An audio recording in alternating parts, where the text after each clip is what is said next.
dafa leeral pèlerinage bi alors ren pèlerinage bi dina am le 18 19 20 mai muy datu Pentecôte alors loolu mooy date classique yoo xam ne at bu nekk la ñuy célébrer Pentecôte fale Popenguine alors ci li jëm ci thème bi alors dañu am ci kuréelu jàngu bi lu ñuy wax la coordination de l'apostolat des laïcs alors loolu mooy dajale ay labbe yoo xam ne évêques yi dañ leen tànn ndax ñuy toppatoo lépp luy jëm ci apostolat des laïcs maanaam mouvement yi association yi groupe de prière loolu yëpp monseigneur yi tànn ci diocèse bu nekk benn labbe ndax mu saytu loolu alors ñooñu ñooy daje mois octobre ndax proposer évêques yi ay thèmes alors ci thème yooyu la évêque yi di sukkandiku ndax wax évêque boo xam ne moom la ñu tànn ak diocèse am ndax ñu jiite édition boobu mu tànn thème bi alors ren évêque Thiès moo tànn thème bi ndax ndegem diocèse am moo nekk à l'honneur alors thème bi nekk avec Marie notre mère ak Mariama suñu ndey nañu bokk dox sàmm jàmm ak njubaay ci suñu réew alors xam ngeen ne suñu réew yëngatu woon na ay fan yële avant élection yi alors thème bi ñëw ndax jàppale ñu nekkul kese pour catholique yi wala pour chrétien yi mais pour bépp citoyen sénégalais ndax ñu mun a aar jàmm bi nga xam ne yàlla moo ñu ko may aar li nga xam ne ku nekk ci ñun war nga ci béy sa waar alors loolu thème bi loolu la ñuy rappeler ndax ku nekk xam ne jàmm moo ëpp lépp te buñ ko sàmmul nañu xool dëkk yi ñu wër buñ ko sàmmul rek xam nañ guerre fu muy commencé waaye xamuñu fu muy mujjee loolu moo tax ñu war a dellu ci yàlla xam ne jàmm moo ëpp lépp alors am ay dispositions également ñu tànn balaa may egg loolu xam ne diocèse de Thiès moo aaye ren at bu nekk day tourné daaw Kaolack moo aaye woon ren Thiès moo aaye déwén beneen diocèse Dakar mun na nekk Tambacounda wala Saint-Louis ñoom ñooy aaye alors day tourné alors loolu ndax permettre catholique yi ñu xam diocèse de Thiès naka lay fonctionner xam lu ñuy dund ñu xalaat ne nekkuñu rek fii diocèse Dakar waaye am na yeneen diocèse boo xam ne mun nañ fa découvrir culture lu ñuy dund naka la ñuy dunde seen gëm en tant que sénégalais alors ci li jëm ci marche pèlerinage xam ngeen ne dañu amoon SICOMAP ak DOSIPEC fii ci Dakar am na yeneen foyer de marche muy Thiès ak Saint-Louis ñooy ànd am foyer de marche également Kaolack Tambacounda day dox ak waa Dakar waa Petite Côte ensuite Ziguinchor di dox ak waa Dakar ñu xool ni diocèse Dakar dafa yaatu te bu ñu day jëlee benn structure muy SICOMAP par exemple muy saytu ay 15000 jeunes war leen jox ñu lekk war leen jox ñu naan loolu dafa xaw a diis dafa xaw a metti moo tax ñu bëgg a oyofal organisation bi ñu ne léegi chaque doyenné day dox waaye dara lu du changer de toute façon ci organisation bi mais dafa am ay waar yoo xam ne dañ ko jox doyenné yi muy restauration muy également transport bi loolu dina gën a oyofal marche bi loolu moo tax ñuy jéem expérience boobu ndax xool naka la ñu gën a mën a organiser marche pèlerinage bi alors loolu laa bëggoon wax ci wolof c'est un peu calamité mais bon. dégloo suñu kilifa bi nga xam ne moom moo jiite comité d'organisation bi nga xam ne mooy kuréel bi nga xam ne moom la jàngu bi teg pour que mu organiser pèlerinage bi ci 136e édition bi nga xam ne moom la ñuy dëgmal di wax que li nga xam ne moom mooy xolu pèlerinage dafa tënku ci juróomi banqaas bi ci njëkk mooy confession te boobu juróomi bànqaas yooyu ñu ngi ci woo ci loolu la ñuy xaar képp koo xam ne da nga bàyyeekoo moo xam ci dëkk bi ci biir dëkk bi wala ci biir wala bitim réew ngay ñëw jublu si Popenguine pour sàkku fa ay grâce loolu pour mu am faw nga jaar ci juróomi bànqaas yooyu ñu koy woowee le parcours du pèlerin. parcours du pèlerin boobu nag bànqaas bi ci njëkk mooy confession maanaam boo naree jébbal sa bopp sa borom faw nga baalu ci tooñ bi ngay def sa borom waaye pour loolu am faw nga mën a baal d'abord sa borom donc confession bi da nga ciy lëkkaloog sa borom pour nga mën a yeesal sa bopp pour mën a egg ci miséricorde bi nga xam ne mooy yërmande suñu borom yërmande Mariama bu sell bi ak Yeesu Krista su loolu weesoo ñu jàll ci li jëm ci wàllu mees bi parce que boo confessé ba pare da ngay dem ci mees bi ñaan mees jël communion boo jógee ci loolu nga dem ci adoration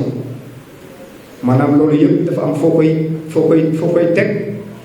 pour gën a concentrer sa bopp ci li nga xam ne mooy spiritualité wéetoog sa borom ci moment yooyu maanaam ci waxtu yooyu rek ngay mën a lëkkaloog sa borom pour tiis ko say soxla mais waaye tamit pour mën a baalu beneen bi ci topp mooy mbirum wérd bi maanaam chapelet bi dafa nekk lu central lu am solo ci suñu diine yaakaar naa ci yeneen diine yi mais chapelet bi dafay andi boo jàllee ci bànqaas yooyu yëpp dafay andi dal andi confiance waaye andi yaakaar loolu bu loolu yëpp mëtee bi ci des nag mooy li nga xam ne soo ñaanee ba sa xol fees soo paree la nga ñaan nga mën ko partager maanaam nga mën ko séddoo ak ña nga fa fekk ña nga fa dajale parce que Pentecôte fête la fu ne la nit ñi jóge daje Popenguine donc xaritoo dafay nekk saafonte dafay am su ko defee ñu daal di saafonte ci jàmm loolu yëpp ñu dénk ko Notre-Dame de la Délivrance pour que mu wàccee ay xéwal ak ay grâce ci askan bi nga xam ne moom mooy ñëw ak communauté sénégalaise bi yëpp ci tënk loolu la ñu mën a wax ci li jëm ci wàllu spiritualité li nga xam ne mooy andi pèlerin yi Popenguine liñ ci mën a joxe comme xibaar mooy yàggul dara ñu ngi woon ministère de l'intérieur doon fa amee daje boo xam ne moom moo doon tëj maanaam ñeenti daje yoo xam ne moo jiitu daje boobu ndax on puléwul nekk bu ñuy waajal pèlerinage bi li ñu njëkk a def mooy rencontrer autorités locales yi après rencontrer autorités départementales yi rencontrer autorités régionales pour mën a rencontrer autorités nationales yi donc loolu moo tëj maanaam waajtaay yi doon am boobu ba léegi te ci daje boobu dégg nañu ministre de l'intérieur joxe ay digal ñi nga xam ne ñoom ñoo nekk ci boppu services nationaux yi nga xam ne ñoo impliqué wu ci organisation pèlerinage te foofu tamit dégg nañu engagement yi nga xam ne moom la responsable yooyu jël maanaam chef de service nationaux yi pour permettre communauté catholique ñi mën a am pèlerinage 136e édition bu mucc ayib service yooyu ñu ci bëri ñenn ñi ñu ngi Popenguine en ce moment ñu ngi déployé wu seen équipe yaa ngi foofu am nañu yaakaar que fii ak ñuy egsi ci 18 19 ak 20 lépp li nga xam ne mooy engagement yi ñu fa jëloon danañ ko mëtale loolu mooy li nga xam ne mooy jëm ci wàllu organisation bi te am nañu tamit au niveau du comité d'organisation ay ndaw yu fa nekk ci suñuy kuréel yoo xam ne ñu ngi saytu ak ñooñu nga xam ne ñoom la nguur gi yónni pour ñu xool lépp li nga xam ne moo war pour que pèlerins yi bu ñuy ñëw ñu ñëw ci jàmm nekk ci jàmm am daluwaayu jàmm ñu bañ a manqué li nga xam ne mooy les besoins primaires waaw leneen li nag mooy li jëm ci wàllu innovation bi ci njëkk mooy le badge du pèlerin loolu innovation la boo xam ne comité d'organisation bi daf ci taxaw pour wax képp kuy fidèle pèlerin sooy ñëw Popenguine na nga am badge uti ko ci paroisse loolu mooy tax ñu lay xàmme ñu ràññe la ndax fu mbooloo nekk lu bëri dafay xaj ay samba boo yëg lu ne yooyu nag pour mën koo aar ñu mën ci anticiper ci la ñu instauré le port du bat. beneen bi ci tegu mooy suñu sanctuaire bu bees bi ñu ngi ko inauguré bu yàggul au mois de décembre te sanctuaire boobu li ñu ci nam mooy mu mën a jox pèlerin yi fi ñuy nekk di jaamu ci bésu lundi bi ñëpp mën ci xaj ñëpp mën a am seen messe ci ay grâce am seen messe ci anam yu gën a rafetee. donc loolu moo doon li nga xam ne moom moo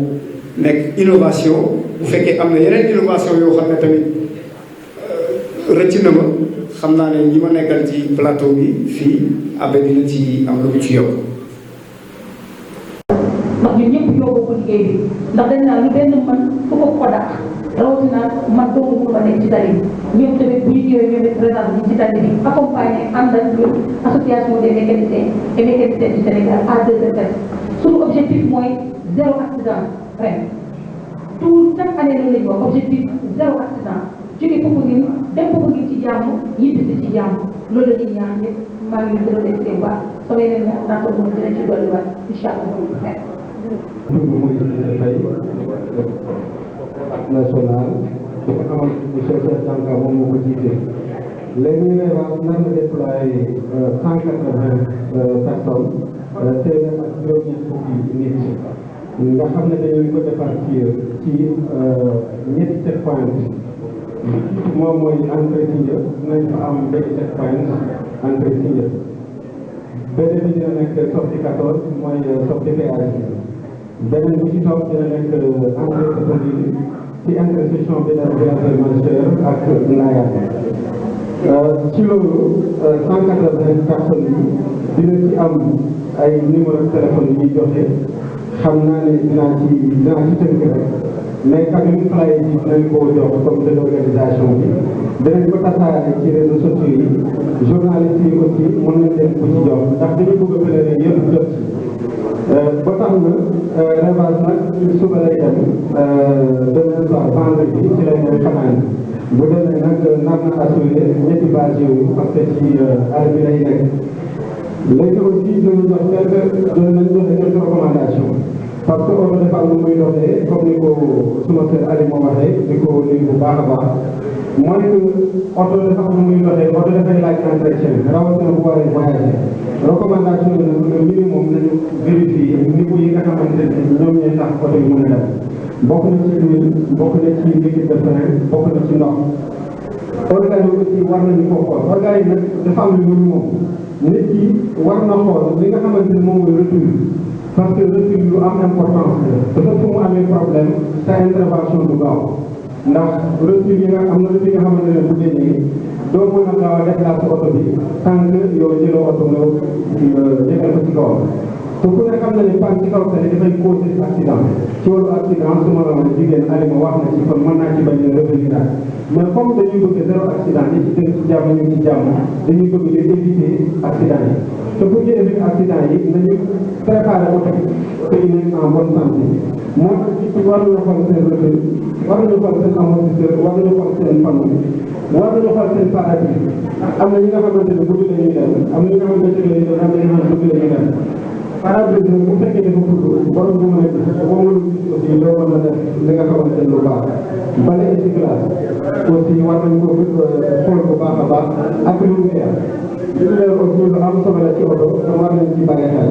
ak nag li nga xamante ne moom moo gën a am sensibilité moom mooy frein xool kon nit ki balaa moo koy dem war na def le minimum moom mooy war na xool loolu ci oto kon loolu daal ci recommandation dinañ leen jox numéro de téléphone yi en cas de problème bu am problème mën nga woote ñun nañ nekk ci yooyu di fa yëg di fa fanaan bépp pèlerin bu am problème bu ñu woowee dinañ def intervention pour dem ci yow kon maa ngi remercier ñëpp di cité bon pèlerinage merci beaucoup. Commission santé et on va un peu discuter de l'organisation même du dispositif de santé basé sur deux axes qui sont les activités préventives, communément appelées les activités prophylactiques, car avant toute chose dans la santé, il faut vraiment prévenir avant d'intervenir pour les activités curatives. Donc, on va passer aux désintoxication des lieux et désinfection, qui est obligatoire, vidange des fosses septiques. Les mesures barrières se doivent d'être respectées et, en somme, sensibiliser les populations sur les mesures hygiéno-diététiques. Ça, ce sont des communications qui ont toujours existé depuis le début en octobre et on fait passer en paroisse. Ceci étant, pour les activités curatives, nous avons les 3 axes de foyer de marche avec Dakar, Thiès, Mbour, Petite Côte. On va réunir 500 à 600 agents de santé avec plusieurs associations de santé, de l'Église catholique même, dont Présence médicale Saint-Louis, Présence médicale Saint-Joseph, l'hôpital Saint-Jean-de-Dieu et l'APEX, et j'en passe. Et de ce fait, nous tenions aussi avec la commission à remercier vraiment tous les apports que le ministère de la Santé a eu nous donner. Vraiment, là, il n'y a pas de grand-chose à dire. Et de ce fait, nous allons mobiliser déjà 30 ambulances, 7 postes fixes de santé et 15 postes médicaux avancés PMA. Voilà. Et aussi, il y a, à part tout ce qui est classique que je viens de citer, il y a des recommandations pour les marcheurs. Très important parce que faire un acte de foi avec autant d'efforts physiques nécessite vraiment beaucoup de conseils du côté de la santé. Et cela nous permettra d'avoir une bonne célébration le lundi. Déjà, il fait excessivement chaud présentement à Popenguine. Donc nous exhortons les marcheurs à s'habiller vraiment léger, tissu coton, pour pouvoir aspirer tout ce qui est sudation. Et aussi les chaussures à chausser vraiment aérées, par exemple, éviter les chaussures en plastique. Tout ça va dans la sécurité et éviter les foules de masse, l'exposition vraiment trop longue au soleil. Ça sont des conseils pratiques que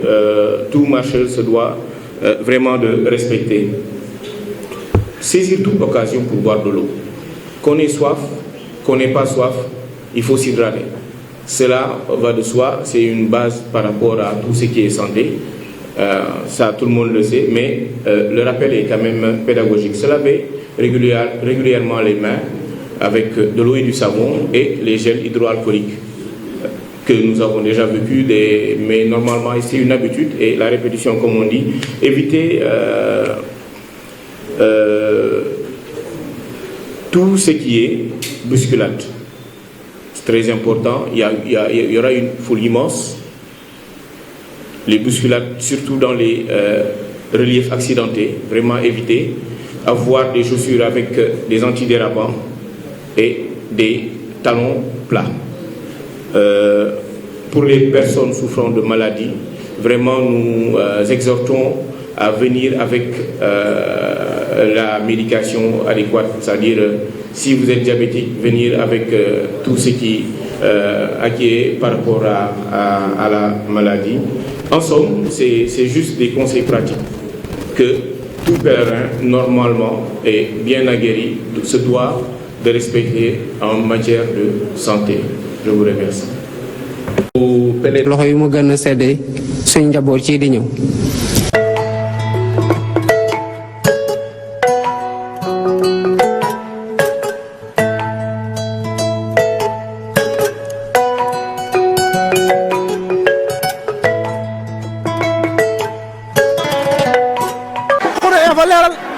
Kono e fa leeral